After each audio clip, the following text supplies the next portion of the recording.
بسم اللہ الرحمن الرحیم نحمدہ ونصلی علی رسولہ الکریم۔ ابھی کینیڈا میں جو میرا حالیہ بیان ہوا ہے جس پہ کافی کنٹروورسی پھیلی ہے اور میرے بارے میں یہ دعویٰ کیا گیا کہ میں نے ایسے الفاظ کہے ہیں جس سے نبی صلی اللہ علیہ وسلم کی بے ادبی جھلکتی ہے یا اس میں گستاخی کا پہلو نکلتا ہے، یہ دعویٰ کیا گیا۔ تو دیکھیں، کوئی بھی مسلمان نبی صلی اللہ علیہ وسلم کی گستاخی کا، بے ادبی کا تصور بھی نہیں کر سکتا، اور میرا تو مقصد ہی دین کی دعوت کے لیے یہ جو میرے اسفار ہو رہے ہیں یہ تو نبی صلی اللہ علیہ وسلم کی تعظیم کو بیان کرنے کے لیے اور قرآن مجید کی صداقت کو بیان کرنے کے لیے، اور یہ جو میرا بیان ہو رہا تھا یہ تو تھا ہی، جو لوگ میرے بیان میں بیٹھے ہوئے تھے وہ اس پر گواہ ہیں، یہ پورا بیان ہی نبی صلی اللہ علیہ وسلم کی تعظیم، آپ کی حقانیت اور قرآن کی حقانیت کو بیان کرنے کے لیے تھا۔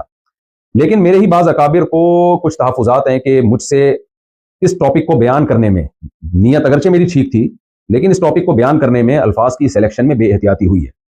تو میں اپنے ان الفاظ سے رجوع کرتا ہوں، مجھ سے بے احتیاطی ہوئی ہے تو میں رجوع کرتا ہوں اپنے ان الفاظ سے۔ جن لوگوں کا یہ خیال ہے کہ میری وجہ سے ان کو تکلیف ہوئی ہے تو میں ان لوگوں سے معذرت بھی کرتا ہوں، اللہ تعالیٰ سے توبہ بھی کرتا ہوں، اور اپنے ان الفاظ سے میں رجوع بھی کرتا ہوں۔ میرا جو پہلا معذرت نامہ گیا تھا اس میں ہمارے ہی بعض اکابر کو، جن میں سر فہرست حضرت مفتی ابراہیم صاحب بھی ہیں، جن کی ہدایت پر میں یہ دوبارہ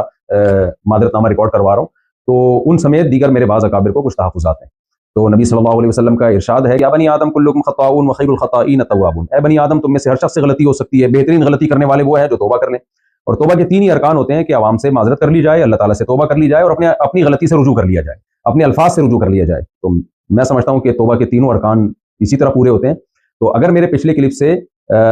کسی کو اطمینان نہیں ہوا تھا تو میرا خیال ہے میرے اس کلپ کے بعد اب اطمینان ہو جانا چاہیے۔ اللہ تعالیٰ ہمارے دل میں نبی صلی اللہ علیہ وسلم کی عظمت کو قائم رکھے اور قرآن کی صداقت کو قائم رکھے، اور